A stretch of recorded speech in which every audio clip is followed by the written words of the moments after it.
আসসালামু আলাইকুম, কেমন আছেন সবাই? আশা করি ভালো আছেন। টেকটির পক্ষ থেকে আমি মোহাম্মদ মনির হোসেন আপনাদের সবাইকে জানাই স্বাগতম। সো লাস্ট ভিডিওতে আমরা ওয়াটারমার্ক লোগো লেটারমার্ক লোগো তৈরি করেছি। আজকে আমরা কিছু লেটারমার্ক লোগো দেখবো, আরও কিছু। সো চলেন শুরু করি। সো আজকে আমরা ওই ওয়ার্ডমার্ক মানে যেই লেখাটা লিখতেছিলাম, তো ওইটার থেকে আমরা জাস্ট স্যাম্পল তৈরি করব ডাব্লু অ্যান্ড এম দিয়ে। সো প্রথমে আমি ডাব্লুটা তৈরি করার চেষ্টা করি, চলেন। সো ডাব্লু তৈরি করার চেষ্টা করার জন্য আমি যেটা করব, আমি এখান থেকে রেক্ট্যাঙ্গেল টুলটা সিলেক্ট করলাম অ্যান্ড এখানে একটা রেক্ট্যাঙ্গেল টুল দিয়ে ড্র করলাম লাইন। ওকে, অ্যান্ড এটার fill colour black, stock colour of থাক। সো এখন আমি যেটা করব, এটাকে আমি ডাব্লু মেক করব। সো ডাব্লু মেক করার জন্য আমি এটাকে রোটেট করতে পারি। আমি আর প্রেস করলে রোটেট টুল সিলেক্ট হবে অ্যান্ড দেন ইন্টার প্রেস করলে রোটেট টুলের অপশন চলে আসবে। এখান থেকে আমি এটাকে 25 ডিগ্রিতে রোটেট করতে পারি। প্রিভিউ দিয়ে দেখি। ওকে, সো রোটেট হয়ে গেছে। আমি সিলেকশন টুল নেই। এরপরে যেটা করব, আমি এটাকে এখান থেকে আমরা এটাকে ক্রপ করব, এখান থেকে এটাকে ক্রপ করব। সো ক্রপ করার জন্য আমি ইরেজার টুলটা নিতে পারি। সরি, শিফট ই প্রেস করলে ইরেজার টুল সিলেক্ট হয়, এই যে ইরেজার টুল। ওকে, শিফট ই। এরপরে অল্টার হোল্ড করে রেখে আমি এটাকে যদি ড্র্যাগ করি তাহলে আমার এতটুকু মাইনাস হয়ে যাবে। সেম ওয়েতে আমি উপর থেকেও মাইনাস করব। সিলেক্ট করলাম, এটুকু মাইনাস করে দিলাম, দ্যাটস ইট। তো আমি ডাব্লু যেইটা মেক করব, ডাব্লুর আমি একটা সাইড মেক করে ফেললাম। এখন এখানে লেটারের মাথার উপরে যেটা থাকে ওইটা দিতে পারি আমি। সো এখান থেকে আমি লেটারের মাথাটা দিয়ে দিলাম। ওকে, এরপর টোটালটাকে সিলেক্ট করে আই থিঙ্ক একটু ফাঁকা আছে ভিতরে, সো একটু ডাউন করি।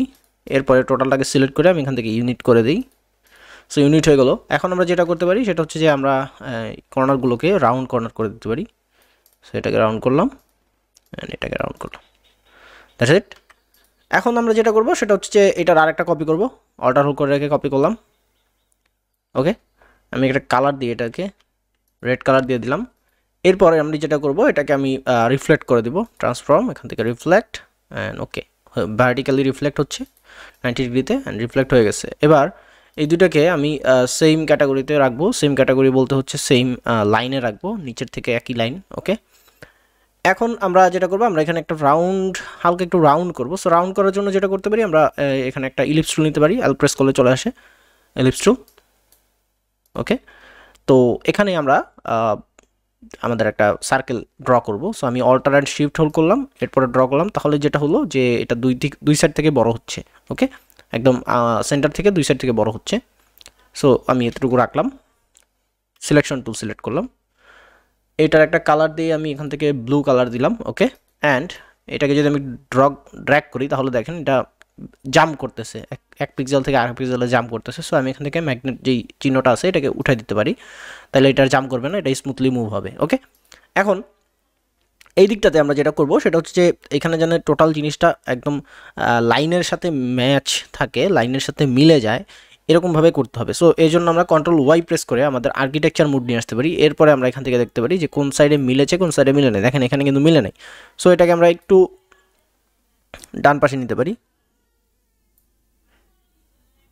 ওকে, আর একটু যাবে। ওকে,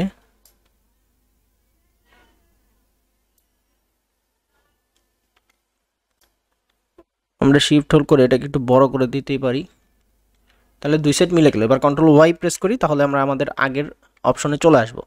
এরপর টোটালটাকে সিলেক্ট করব আমি, then shift M, shape builder tool নিলাম। এরপরে এখান থেকে এতটুকু ম্যাচ করে দিলাম অ্যান্ড বাকিটুকু আমি ডিলিট করে দিলাম, অল্টার হোল্ড করে দিই, দ্যাটস ইট। সো ডাব্লুর এক অংশ আমাদের হয়ে গেছে। এরপরে এটাকে আমি অল্টার হোল্ড করে রেখে আরেকটা কপি করি। সরি, আমি একটু কন্ট্রোল জেড দিই। কেন কন্ট্রোল জেড দিলাম, কারণ হচ্ছে এখানে আমি আরেকটু কাজ করব, আরেকটা ডাব্লুর মাথা তৈরি করব। ওকে, দ্যাটস ওয়াই। সো এটাকে আমি এখানে রাখলাম অ্যান্ড দেন এটাকে সিলেক্ট করে শিফট এম, এখান থেকে এইটুকু হবে অ্যান্ড এইটুকু minus, that's it. Okay, and এইটাকে আমি আরেকটা বানাবো, সেটার সাইজটা একটু বড় হবে। উপরের দিকে উঠলাম, কন্ট্রোল ওয়াই, এরপরে সরি এটা চ্যাপটা হয়ে গেছিলো, শিফট হোল্ড করে রাখলাম, দ্যাটস ইট। এরপরে আমি এটাকে উপরে উঠাই।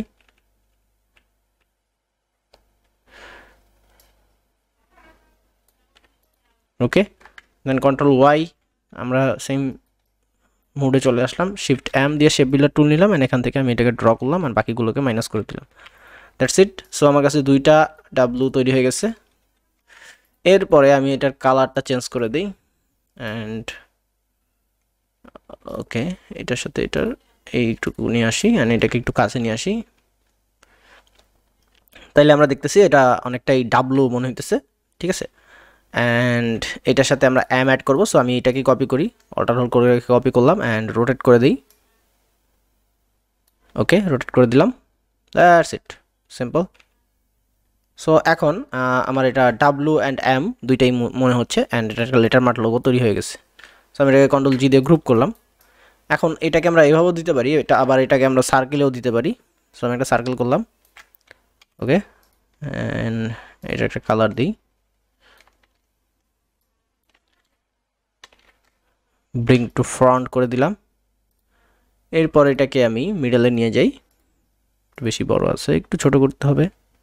ওকে, ছোট করলাম অ্যান্ড সিলেক্ট করে আমি এটাকে চাইলে -1 করে দিতে পারি। -1 করে দেওয়ার ফলে এখন এটাকে অনেক সুন্দর দেখা যাচ্ছে। ওকে, ব্র্যান্ডেড লোগো এরকম হয়। যাই হোক, তো এভাবে করে আমরা লেটার ফ্রন্ট লোগো তৈরি করতে পারি। এরপরে যদি আমরা কোনো একবারে সার্কেলে কোনো কিছু ড্র করতে চাই, লাইক আমি একটা সার্কেল ড্র করলাম। এখন আমি চাইতেছি এইটার ভিতরে অনেকগুলো ছোট ছোট ছোট ছোট সার্কেল থাকবে অ্যান্ড ওইগুলোতে আমি কালার দিব, ওইগুলো দিয়ে একটা ডিজাইন করব, ঠিক আছে। সো এটা করার জন্য ইজি ওয়েতে আমরা কিছু স্ক্রিপ্ট ইউজ করতে পারি। আমরা ফাইলে যাব, ফাইল থেকে স্ক্রিপ্টে যাব অ্যান্ড এখান থেকে সার্কেল ফিল এটাতে যদি ক্লিক করি তাহলে দেখেন এখানে একটা অপশন আসছে ম্যাক্সিমাম কত সাইজের হবে, মিনিমাম কত সাইজের হবে। সো এখানে ম্যাক্সিমাম সাইজ আছে 20 অ্যান্ড মিনিমাম সাইজ আছে 5। সো আমি যেটা করবো, আমি এখান থেকে এটাকে 50 করে দিব অ্যান্ড মিনিমাম সাইজ এটাকে 3 করে দিব। অ্যান্ড এখান থেকে কালার আমি যে কোনো কালার দিতে পারি, আমি এখান থেকে রেড কালারই দিলাম and hit okay. Okay, so total জিনিসটা ছোট ছোট হয়ে গেছে ভিতরে। এখন যেটা করবো, আমরা এটাকে সিলেক্ট করব, বাইরেরটাকে সিলেক্ট করে এটাকে বাইরে ড্র্যাগ করবো অ্যান্ড ডিলিট করে দেবো। তাহলে দেখেন এখানে অনেকগুলো ছোট ছোট ছোট ছোট পাত চলে আসছে, ঠিক আছে। এখন আমরা চাইলে এখানে কিছু কালার অ্যাপ্লাই করতে পারি, একসাথে অনেকগুলো কালার। সো এটা আমরা আমাদের আগের ভিডিওতে দেখেছিলাম। তো ধরেন আমি এখান থেকে এই কয়টা কালার সিলেক্ট করলাম। প্রথমে দেখতে হবে এটা আনগ্রুপ আছে কিনা। ওকে, আনগ্রুপ আছে। এরপরে আমি এখান থেকে শিফট হোল্ড করে রেখে এই কয়টা কালার সিলেক্ট করলাম। কালার সিলেক্ট করার পরে আমরা এখান থেকে যেটা যাব, ফিলে যাব, ফিল থেকে স্ক্রিপ্ট, স্ক্রিপ্ট থেকে র্যান্ডম কালার। ওকে, এই যে র্যান্ডম সোয়াচ ফিল, ঠিক আছে, এটাতে আমরা ক্লিক করব। তাহলে দেখেন এইখানে যে কটা কালার ছিল এই কটা কালার এখানে ম্যাচ মানে অ্যাপ্লাই হয়ে গেছে, ঠিক আছে। সো এইভাবে করে আমরা কালার ম্যাচ করতে পারি। অনেকগুলো কালার যদি দিতে চাই এইভাবে করে আমরা কালার দিতে পারি স্ক্রিপ্টের মাধ্যমে। আচ্ছা, এখন স্ক্রিপ্টগুলো আপনারা কোথায় পাবেন? এই স্ক্রিপ্টগুলো আপনারা জাস্ট গুগলে সার্চ দিলে পেয়ে যাবেন। এগুলো ফ্রি ডাউনলোড করা যায়, একদম ইজি ওয়েতে আপনারা ডাউনলোড করতে পারবেন। এটা টোটালি ফ্রি, ক্র্যাক ট্র্যাক করার কোনো দরকার নেই। ওকে ওকে, দেন ধরেন আমি চাচ্ছি যে এখানে অন্য একটা মানে একটু কাস্টমাইজ করা সার্কেল আমি রাখবো, ঠিক আছে। সো আমি এখান থেকে একটা সার্কেল কপি করি, ধরেন এটাকে আমি কপি করলাম, ঠিক আছে। সো এইটাকে আমি একটু এডিট করি, চলেন। এটার ভিতরে আমি যেটা করতে পারি, এটার ভিতরে আমি একটা স্টার ঢুকে দিতে পারি। সেন্টার থেকে একটা স্টার দিয়ে দিলাম, দেন -1 করে দিলাম, তাহলে স্টার হয়ে গেল। এখন আমি চাচ্ছি যে এই সবগুলো রাউন্ড শেপ যেগুলো আছে সবগুলোকে আমি স্টার দিয়ে দিব। সো স্টার দিয়ে দেওয়ার জন্য আমরা যেটা করতে পারি সেটা হচ্ছে যে আমরা এইটাকে স্যাম্বল হিসেবে তৈরি করতে পারি। সো স্যাম্বলে যাই, আমরা স্যাম্বলে যাওয়ার পরে এটাকে আমরা ড্র্যাগ করে এই স্যাম্বলে রেখে দিই। স্যাম্বলে আমরা নাম দিতে পারি round star, round with star. Okay, আর যা বাকি যা আছে তাই থাক, আমরা হিট ওকে দিলাম। তাহলে একটা স্টার মানে আমাদের একটা স্যাম্বল তৈরি হয়ে গেলো। এখন এখান থেকে আমরা টোটালটাকে সিলেক্ট করতে পারি, দেখতে হবে আনগ্রুপ আছে কিনা। টোটালটাকে সিলেক্ট করার পরে আমরা ফাইলে যাব, ফাইল থেকে স্ক্রিপ্ট, স্ক্রিপ্ট থেকে আমরা খুঁজে বের করব জেট রিপ্লেস উইথ স্যাম্বল। সো এখানে ক্লিক করলাম, ক্লিক করার পরে দেখেন এখানে একটা নাম্বার চাইছে, ঠিক আছে। নাম্বারটা কি?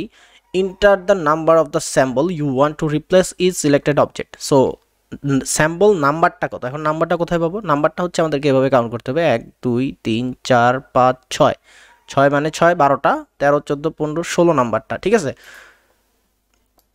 সো আমরা এখানে 16 লিখে দিব অ্যান্ড দেন হচ্ছে ওকে প্রেস করব। তাহলে দেখেন এই সবগুলো একসাথে চেঞ্জ হয়ে গেছে। ওকে, সো এইভাবে করে আমরা সবগুলোকে চেঞ্জ করতে পারলাম। এখন দেখেন এখানে সবগুলো স্যাম্বল হয়ে আছে। আমি যদি একটা ক্লিক করি তাহলে দেখেন এটা স্যাম্বল হয়ে আছে, ঠিক আছে। সো এখন আমরা যেটা করতে পারি, আমরা এখান থেকে ফাইলে যাব, অবজেক্টে যাব, অবজেক্ট থেকে এটাকে এক্সপান্ড করে দিব। ওকে, সো এক্সপান্ড হয়ে গেল। এখন আমরা এটাতে আবার কালার চেঞ্জ করে দিতে পারি, লাইক আমি এখান থেকে এইগুলো কালার অ্যাপ্লাই করব। So file, script and random swatch fill click করলাম, সরি ওকে, সো এটা অ্যাপ্লাই হচ্ছে না বিকজ অফ যখন আমরা এটাকে এক্সপান্ড করেছি এটার ভিতরে মানে প্রত্যেকটা জিনিস একটার সাথে একটা ম্যাচ হয়ে আছে। সো প্রথমে আমরা যেটা করবো আমরা এটাকে টোটাল আগে সিলেক্ট করবো, সিলেক্ট করার পরে আমরা এখান থেকে প্যাথ ফাইন্ডার অপশনে যাব, এখান থেকে আমরা এটাকে ডিভাইড করে দিব। সো ডিভাইড করে দিলাম, ডিভাইড করলে আমরা জানি যে যদি ভিতরে কোনো গ্যাপ থাকে তাহলে সেখানে একটা এক্সট্রা পাথ তৈরি হয়। সো এখন এই এক্সট্রা পাথকে আমরা কীভাবে ধরতে পারি, এক্সট্রা পাথকে ধরার জন্য আমরা যেটা করবো আমরা এখান থেকে লাইন সেগমেন্ট টুল নেই অ্যান্ড এখানে একটা ক্লিক করলাম, দেখেন স্ট্রোক ফিল দুইটাই অফ আছে। এবার আমি ম্যাজিক সিলেকশন টুল সিলেক্ট করলাম, এবার এইটাতে যদি আমি ক্লিক করি তাহলে দেখেন এই ভিতরের সবগুলো সিলেক্ট হলো একসাথে। সো আমি যদি ড্র্যাগ করি তাহলে আপনারা দেখতে পারবেন এই যে দেখেন টোটাল জিনিসটা একসাথে সিলেক্টেড আছে and that is the reason যে আমরা এখানে কালার সোর্স থেকে কালার অ্যাপ্লাই করতে পারতেছিলাম না। ঠিক আছে, সো হয়ে গেল। এখন টোটালটা গ্রুপ আছে, আমরা এখান থেকে আনগ্রুপ করি, আনগ্রুপ করা শেষ। এবার টোটাল আগে সিলেক্ট করি, এখান থেকে কালার সোয়াচ আমি এই সোয়াচটা নেই, সোয়াচ নিলাম অ্যান্ড দেন ফাইল স্ক্রিপ্ট, এখান থেকে র্যান্ডম সোয়াচ ফিল, দেখেন কালার হয়ে গেছে। ওকে, সো আই থিঙ্ক আপনারা বুঝতে পারছেন যে কীভাবে আপনারা একটা রাউন্ড শেপের ভিতরে অনেকগুলো ছোটো ছোটো রাউন্ড শেপ ঢুকাতে পারেন এবং অনেকগুলো কালার অ্যাপ্লাই করতে পারেন, অবশ্যই এটা আমরা আগেই দেখেছি। অ্যান্ড দেন হচ্ছে ওই রাউন্ড শেপের ভিতরে আপনারা যে কোনো শেপ ইউজ করতে পারেন, অথবা রাউন্ড শেপ না আপনারা যে কোনো শেপ ইউজ করতে পারেন। লাইক আমি রাউন্ড শেপের জায়গায় আমি রাউন্ড শেপের সাথে একটা স্টার অ্যাড করেছি, সো এক্ষেত্রে আপনারা যে কোনো কিছু এখানে অ্যাড করতে পারবেন, যে কোনো কিছু এখানে রিপ্লেস করতে পারবেন, অথবা যে কোনো কিছুকে আপনারা সিলেক্ট করে করে করে করে ওইটার সাথে ম্যাচ করতে পারবেন। সো আই থিঙ্ক আপনারা বুঝতে পারছেন যে কীভাবে আপনারা একটা লেটারমার্ক লোগো তৈরি করতে পারেন। সো আজকের ভিডিওটা এই পর্যন্ত, নেক্সট ভিডিওতে আমরা আরও কিছু লেটারমার্ক লোগো দেখবো। সো যারা ফেসবুকে দেখতেছেন, যারা নতুন আছেন তারা অবশ্যই পেজটাতে লাইক করবেন এবং ফলো করবেন, আর যারা ইউটিউবে আছেন যারা নতুন আছেন তারা অবশ্যই সাবস্ক্রাইব করবেন এবং পাশে থাকা বেল আইকনটি প্রেস করে দিবেন, আর যারা পুরাতন আছেন তারা সবাই লাইক কমেন্ট শেয়ার করবেন। নেক্সট ভিডিওতে দেখা হবে, ততদিন বন্ধু সবাই ভালো থাকুন, সুস্থ থাকুন, আল্লাহ হাফেজ, আসসালামু আলাইকুম।